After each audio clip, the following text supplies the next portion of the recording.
Hello, this is Dr. Marcelo Kugelmas. On behalf of the Chronic Liver Disease Foundation, I'd like to thank Madrigal Pharmaceuticals for their support in bringing you this educational content.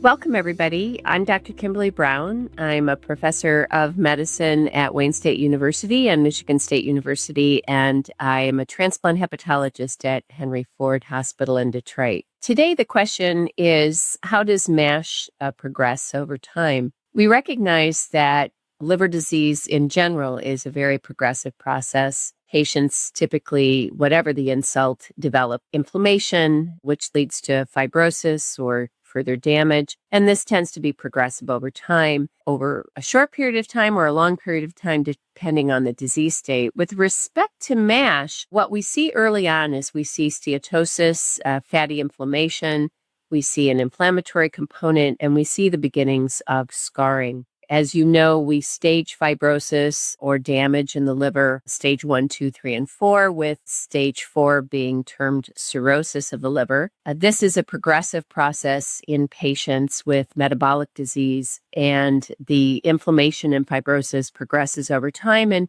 if left untreated, up to maybe a third of patients can develop cirrhosis. And we recognize that once a patient develops cirrhosis, they are at increased risk of further complications, portal hypertension, decompensated liver disease with varices, variceal bleeding, hepatic encephalopathy, ascites, and liver cancer, and even the need for liver transplantation. And we recognize that now MASH is the most common indication for listing for liver transplantation in the United States. So really the goal of MASH treatment is to prevent that progression over time, prevent patients from developing further liver damage, fibrosis, ending up with cirrhosis and stage liver disease and the need for transplantation. So I'd just like to thank everybody for listening today, and this should be up both on the CLDF as well as the MASH Alliance websites for further viewing.